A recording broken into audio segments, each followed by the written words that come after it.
Hello, and welcome to the Rosewood Institute's webinar series, Equine Assisted Psychotherapy, Interventions in the Arena. My name is Nancy Berry. I am the Marketing Manager for Rosewood Centers for Eating Disorders, and with me in the studio today is Cheryl Music. Cheryl is a group specialist at Rosewood, and she is also EAGALA Advanced Certified. Time permitting, we will be offering a question and answer period at the end of this webinar. We have a full schedule today, so without further ado, I present Cheryl Music. Welcome, Cheryl. Well, thank you, Nancy. It's so nice to be here, and I'm very excited to share one of my passions once again, and that is working alongside these beautiful, majestic animals to help people heal. We're going to start today's talk by simply reading the objectives. First of all, what is EAP? EAP team and their roles, safety, choosing the right horses, metaphors in the moment, and we're actually going to present case examples for you. So first of all, and forgive me for reading this, but Equine Assisted Psychotherapy is what EAP means, and according to EAGALA, which is Equine Assisted Growth and Learning Association, EAP incorporates horses experientially for emotional growth and learning. It is a collaborative effort between a mental health professional, horse professional, and other specialized professionals working with the clients and horses to address treatment goals.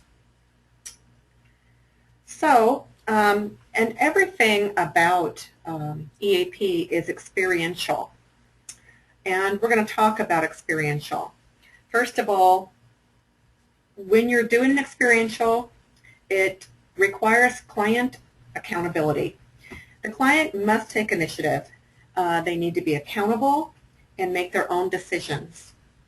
It's personal and real. They're experiencing this for themselves. They're feeling it. They're using their senses. They're smelling, touching, hearing it. And it also builds a foundation for future growth and learning.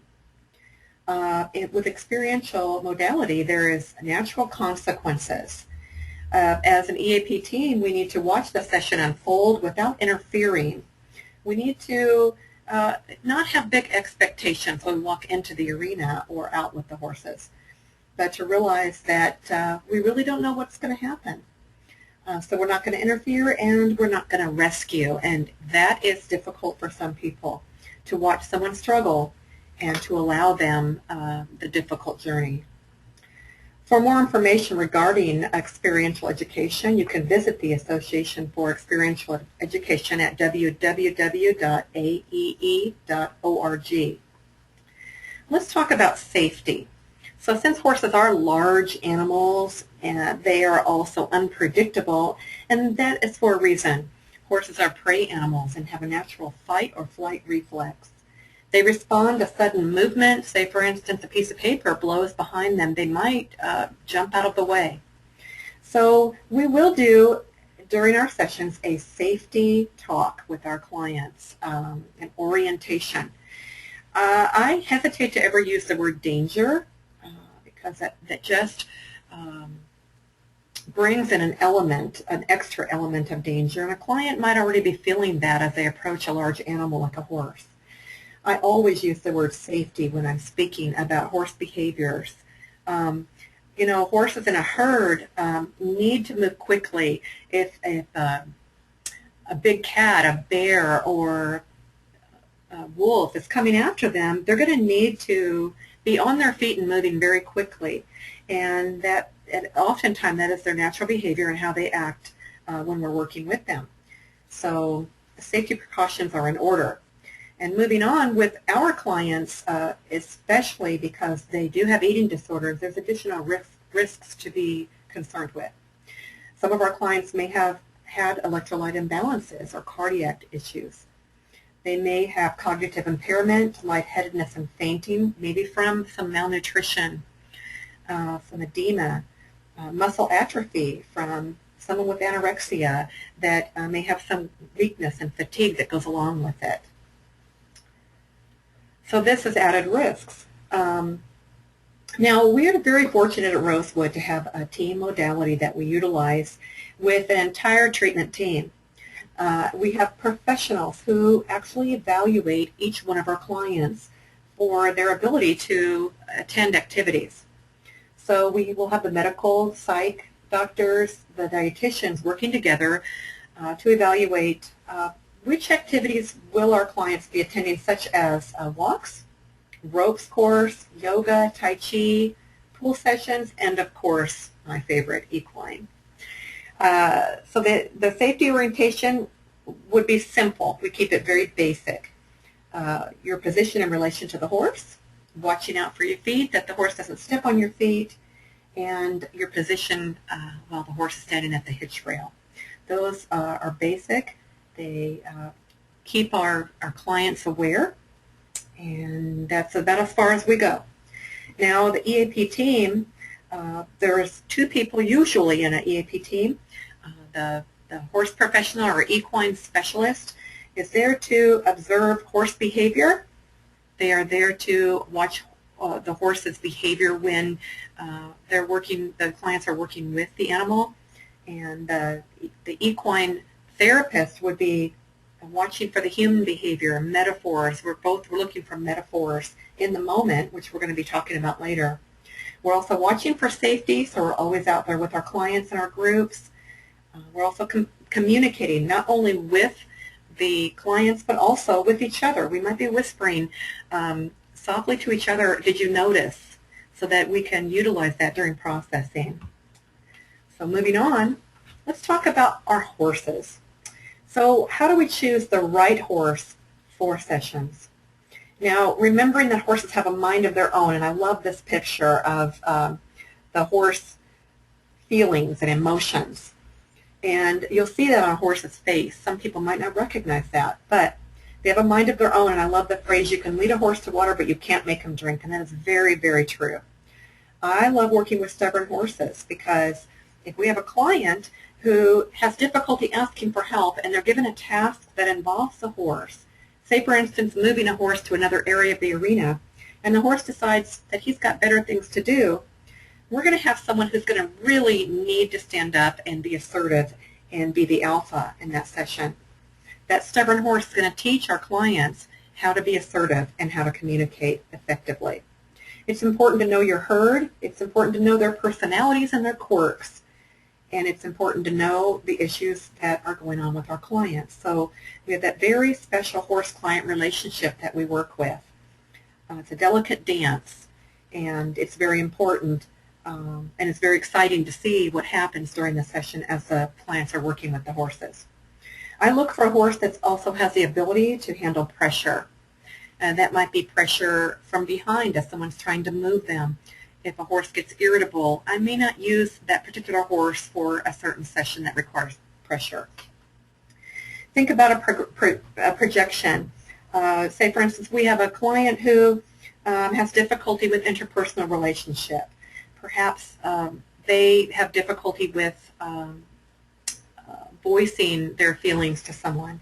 And a horse acts differently than they expected. Maybe the projection is, this horse doesn't like me. Maybe the horse turned away from me. So it's important then for the EAP team to be there to analyze that with the client. What's happening for you? Is there something else going on here, and does this relate to your interpersonal relationships with humans? I also look for gentle horses. I test them before they come onto the property. I work with them a little bit so that we understand how much how much pressure they can handle, whether they're able to be gentle and somewhat willing. And moving on, we're going to talk about EAP metaphors in the moment. And metaphors are so much fun. Metaphors can come from the client, and they can also come from the EAP team. Let's look at the horse in general. Horses usually are large and powerful animals. What else is large and powerful in a client's life? Well, it could be a traumatic event. It could be something that hangs on and keeps them awake at night and captivates their thinking. It could be an addiction that's overpowered them and they have difficulty letting go of. It could be their eating disorder, very powerful, life-changing, or maybe an overbearing relationship the client is having difficulty with and feeling helpless. And how about helplessness and hopelessness? That could be large and powerful. Sometimes, again, we might ask the client to name those metaphors when we're watching things unfold in the arena. Very important to keep strong communication with your EAP team member while we're working on the metaphors. So, and let's talk more about the horses. How about horses that are running free? Maybe we've got several horses in the arena and they're running free, and how wonderful to watch. It's a beautiful sight. However, it can be frightening. Think about horses and the thought of being out of control. What else is out of control in our client's life? It could be their very thoughts. It could be their eating disorder. It could be that there's chaos in that person's life, maybe in their family of origin, maybe in their family, their present situation, maybe in their marriage or their business or their school situation. It could be their addictions are causing complete chaos in their life. It can also represent something very positive like freedom. It could be freedom from addictions and stress. So it's a wonderful thing to be able to play with the metaphors. And horses running free, continuing on with that, horses are fast and sometimes furious. When you see, look at these horses on the screen, they're playful, they're charging, they just look fast and furious. So think about our lifestyle, our society, fast, furious. It's a microwave generation. Everything's got to be quick. Also think about exercise addiction. You know, let's go run. Let's not run 1 mile, let's run 7 miles. And let's continue tomorrow to do the same thing. Can also represent joy and the celebration of life. So you see the different areas we could go with this. Now, as we talked about before, horses can be stubborn and they can be resistant, just as us humans can. And it's fun to play a little bit with this. Sometimes our clients will say, well, wow, that horse is stubborn, just like me. And so we might get a little laugh out of this. Eating disorder thoughts can be very stubborn and very resistant, as well as body image. We find many clients who are trying to shake that body image, and that body image voice that tells them they're worthless, they're ugly, they're obese. All those messages that they get on a constant basis is just like a stubborn and resistant horse. How about a resistant client, as we just talked about? So many areas, again, we can go with the wonderful stubborn horse. So we're going to talk about the EAP team, and we did kind of touch on the roles of both people. They're there for support and to support each other. And the metaphor would be, so name your support. Name the EAP team. So this would be my support if I were a client. It could be my higher power or God. Could be my treatment team or aftercare team, family members that I trust. It could be a 12-step sponsor or a 12-step program. And you can go on with this. The clients might have other ideas of what they would like the EAP team to represent. Now, feed can represent various things. It can be temptations. So perhaps a client is trying to work with a horse and trying to get them to move somewhere, maybe through a pathway. And the horse continually is resistant and going back to some feed that's in its feeder or on the ground. And we think of that perhaps as some temptations. Maybe the feed represents lapses or relapse. They keep going back to the old familiar, the thing that I'm comfortable with, the thing that I sometimes long for, which may be drugs and alcohol. It could be the eating disorder behaviors that have helped me cope with my stressors and my feelings that I couldn't express for myself. Maybe the feed represents a binge or my binges. On the flip side, the feed could represent health, and there's oftentimes that we will go out and simply introduce to our clients the feed that our horses enjoy. The bran, the hay, the different types of hay we'll feed them. And just spend some quiet mindfulness moments watching the horses eat. They're experiencing the sound. It's very experiential. The smells, the sight of the horse's eyes as they're restful and mindful as they're eating and chewing their food. the absolute enjoyment of a normal feeding session. Moving on to props. Now props can be a lot of fun, and actually you can use just about anything in your EAP sessions, and they can represent many things. Let's go to PVC pipe alone. You can turn those into pathways. It could be a pathway of recovery. It could be a life's journey, or it could be obstacles. Maybe you're going to create some things that the horse needs to step over, and maybe it's a difficult journey. That might represent the difficult journey of recovery. On the flip side there, it could be safety and recovery. Perhaps the horse has gone through the pathway, and the end of the pathway represents their recovery, maybe going home or experiencing a safe place. The lead rope can be a lot of fun because it can represent communication, maybe guidance. It can represent control. Is the horse controlling you, or are you controlling the horse? Is the horse representing the eating disorder? Is the eating disorder controlling you? It could just be a connection, and that connection could be linked to perhaps someone that you enjoy being with, someone that you feel safe with. There's many different ways you can go. Our first case example, we're going to talk about Sarah. Now I want to talk about this client. This client came to us very fearful. Sarah was really struggling with suicide ideation, wanting to go home, feeling like a failure, feeling quite hopeless, rejected, unimportant, unworthy. So what we did is we chose the large horse behind the group. The group came out, and we planned to do an experiential that involves the group members putting the saddle on the horse, and that was the instruction, put the saddle on the horse. Sarah, as you see, is in the middle, and she actually becomes the brain, and the other members of this group are now the hands that will actually do the work. Sarah's not allowed to touch the saddle, but she is encouraged to use her voice and do all the thinking. And this is something that's very difficult for Sarah, so obviously we chose her to be the brain. Now, when she came down and stood next to the horse, she actually was trembling with fear.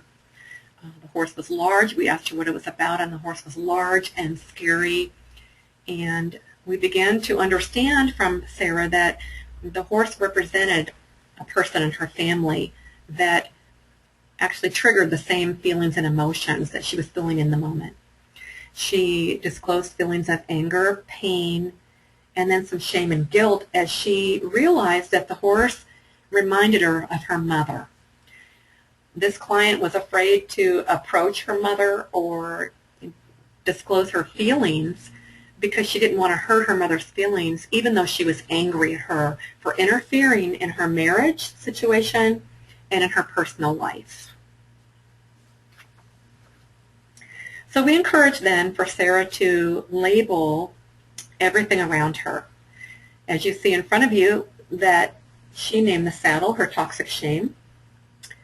Her husband was the young man next to her, and the treatment team were the two females next to her. The horse did become her mother. This was very difficult for Sarah, even to stand next to this ominous creature who represented someone that really was ominous to her. And so to put the toxic shame, to give the toxic shame back to the mother was a very difficult task for her. So as we moved on, she gathered her courage, and before we move further, I want to talk to you about toxic shame. The definition for toxic shame is abuse. So abuse creates toxic shame, the feeling of being flawed and diminished and never measuring up. Toxic shame feels much worse than guilt. With guilt, you've done something wrong, but you can repair that. You can do something about it. With toxic shame, there's something wrong with you, and there's nothing you can do about it. You are inadequate and defective. Toxic shame is the core of the wounded child. And that quote is from Leo Booth and John Bradshaw. If you want more information regarding guilt and shame, there's a great book titled Healing the Shame That Binds You from author John Bradshaw.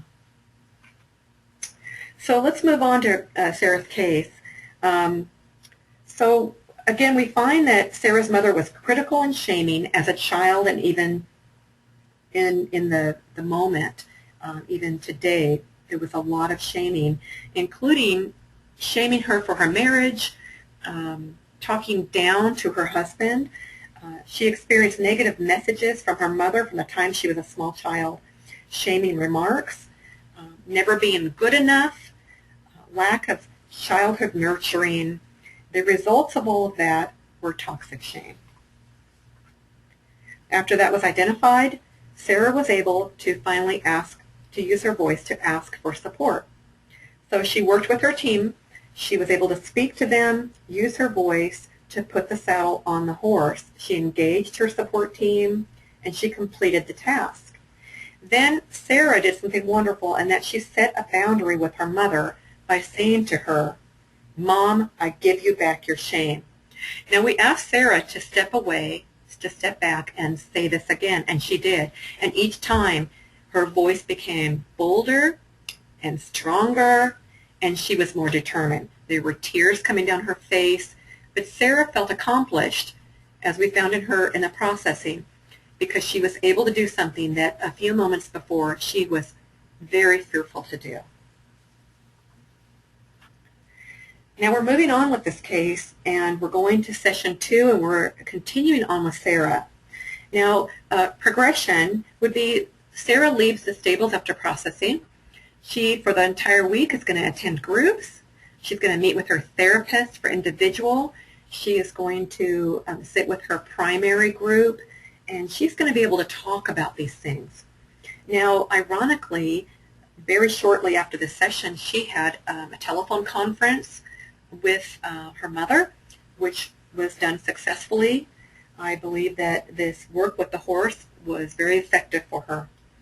So this is a fun picture of who is leading who. And we're moving on now to a leading exercise. We're going to talk about the metaphors. So in this exercise, the horse represented the eating disorder, which was stubborn and resistant and was the alpha. And the lead rope became the connection that she had with her eating disorder. Now Sarah was holding the lead rope. Sarah was asked to lead the horse, and she found that she could not do it.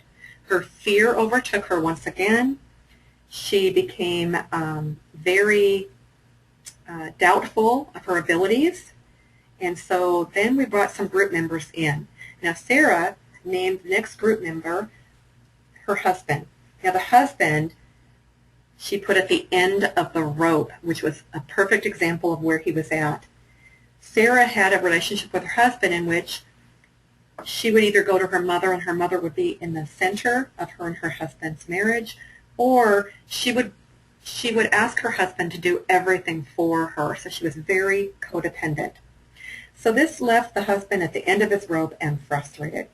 Now we brought another group member in, and this group member became metaphorically the mother. Now the mother stood between Sarah and her husband and held the rope, which was a boundary violation. This happened repeatedly and consistently in her marriage. So what we did is we posed the mother, the group member who was the mother, by having her turn away from Sarah, face the husband, and point her finger at the husband. We asked Sarah what this felt like, and Sarah said, "This is very real. This is what it's really like." So we find in the relationships, the mom and the daughter were enmeshed and very codependent. The husband was distant and discouraged. Sarah herself had no boundaries, and she was very fearful and actually not able to express her feelings appropriately because there were also stuffed anger. She was not able to express the anger that she needed to express. So Sarah, during this session, was able to set boundary with her mother by telling her mother to leave the arena. And this way, she was actually asking her mother to get out of her marriage. Then Sarah was able to ask for her husband's support. When she did this, she asked him, first of all, to lead the horse for her. We redirected her, and she saw then that she was, again, going back to codependency. She was able then to ask him to help her lead the horse, and in doing so, they were able to lead the horse around the arena. Interestingly, what she did with it was just absolutely wonderful. She decided to drop the lead rope. She asked her husband to drop it. She dropped the lead rope. We saw increased self-confidence in her decision-making skills and her decisions. We saw success. She saw success as she was able to successfully lead the horse. She was learning communication skills. She was facing her fears. Now, the metaphor with the lead rope is she's dropping her connection to the eating disorder. She abandons the horse. She walks away from the horse. So she's actually turning away from the eating disorder. Now we have a loose horse in the arena. What we see then is the eating disorder is still nearby. It's still lingering. It's still available. And still a temptation to go back to it. So the possibility of lapses or relapses are there. So all of this came out during our processing time. Very wonderful session. Actually, very shortly after the session, we had family week coming up, and the mother was able to come, and Sarah was actually able to set boundaries with Mom and actually reestablish the relationships and put them in the proper order of priority. So this is just an example, a small example of what can happen in just 2 EAP sessions. So I believe in this work. It's fantastic. Does it take the place of conventional methods? No, it definitely, and we appreciate how it can complement the conventional ways that we do things. So Nancy, I think that's about all I have for you at this point. Oh, great. I'm going to put a screen up with Sylvia's email address. If you have any questions, we have maybe time for 1 or 2 questions. And so if any more come in after that, Cheryl will be willing to actually answer those. And so we want to just thank everyone for attending, and then just get, right to the questions that we got so far. The first one that came in was, how do you determine which horse to use with Sarah? And then, did you use that same horse through both sessions?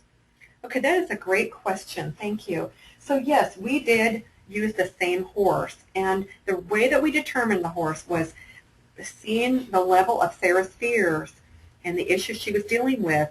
We knew that the larger horse, rather than a miniature horse or a pony, would be the best choice, because this would represent the fear that she needed to face. So in doing so, the horse was even tied up, and yet you see what happened with her was that increased fears and all those feelings came up for her. The reason we used the same horse was, again, the ominous nature of that large horse. We do de-roll, just as we do in psychodrama, we de-roll. So the horse was de-rolled afterwards. It no longer was the mother.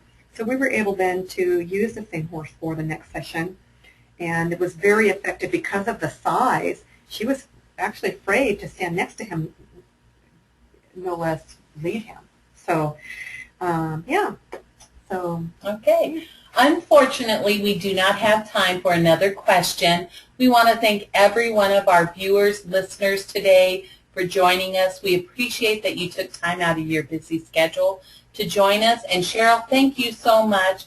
We appreciate the last 2 webinars that you did for us. Thank you very much. Thank you, Nancy.